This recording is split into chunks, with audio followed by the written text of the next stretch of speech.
আপনি যদি নর্মালি একটি ছবিকে এমন একটা প্রফেশনাল লুক দিতে চান ব্যাকগ্রাউন্ড চেঞ্জ করে, তাহলে এই ভিডিওটি আপনার জন্য হতে পারে একদম পারফেক্ট। ওকে, এর জন্য কি করতে হবে, শুরুতেই আপনি হাইপিক অ্যাপটি ওপেন করে নেবেন। হাইপিক অ্যাপটি আপনারা প্লে স্টোরে সহজেই পাবেন। অ্যাপটি ওপেন করার পর আপনারা ডিফল্ট ছবিটি নিয়ে নেবেন। এরপর সিম্পলি অ্যাডজাস্ট টুলে ক্লিক করে ক্রপ টুলে ক্লিক করবেন। এরপর আপনারা এআই এক্সপ্যান্ডে ক্লিক করবেন। ওকে, এরপর জেনারেটে ক্লিক করে কিছু সময় অপেক্ষা করবেন।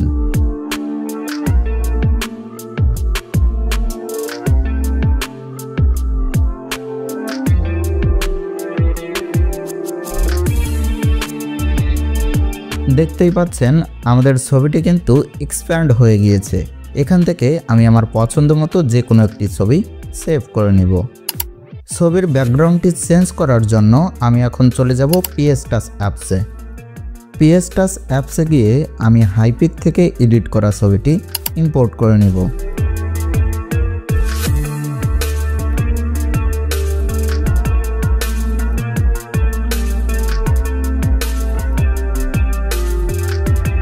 এখন আমি কুইক সিলেকশন টুলটি নিয়ে নেব এবং আমাদের মেইন পার্সনের যে ব্যাকগ্রাউন্ডটা আছে সম্পূর্ণ ব্যাকগ্রাউন্ডটা আমি সিলেকশন করে নিব। ওকে,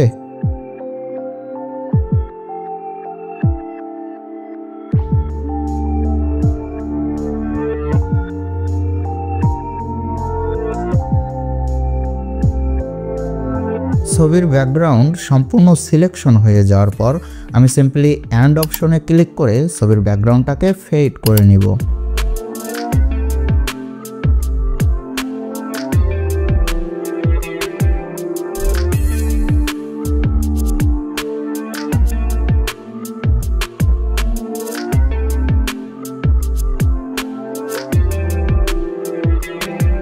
এবার আমরা লেয়ার আইকনে ক্লিক করে গ্যালারি থেকে আমাদের পছন্দের একটি ব্যাকগ্রাউন্ড অ্যাড করে নিব।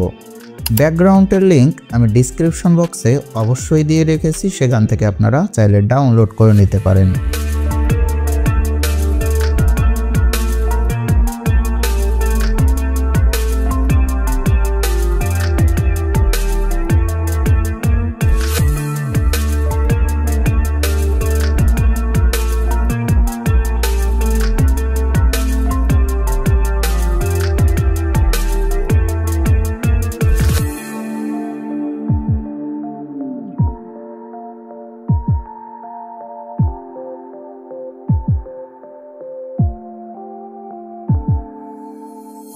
এখন আমরা এফেক্টস টুলে ক্লিক করব এবং ছবির ব্যাকগ্রাউন্ডটা আমরা ব্লার করে দিব।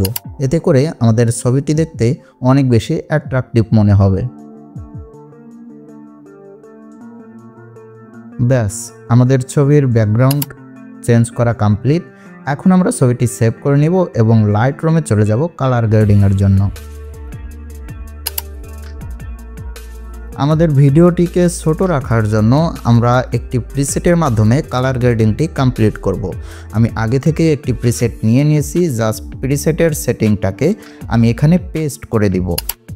প্রিসেটের লিংক আমি ডিসক্রিপশন বক্সে অবশ্যই দিয়ে দিব। দেখতেই পাচ্ছেন প্রিসেটটি অ্যাপ্লাই করার পর আমাদের ছবিতে কত সুন্দর একটা ন্যাচারাল লুক চলে এসেছে। আমাদের ছবির সকল কাজ কমপ্লিট। এখন আমরা ছবিটিকে সেভ করে নিব। আপনিও চাইলে নিজের বোরিং ছবিটিকে এভাবে এডিট করতে পারেন।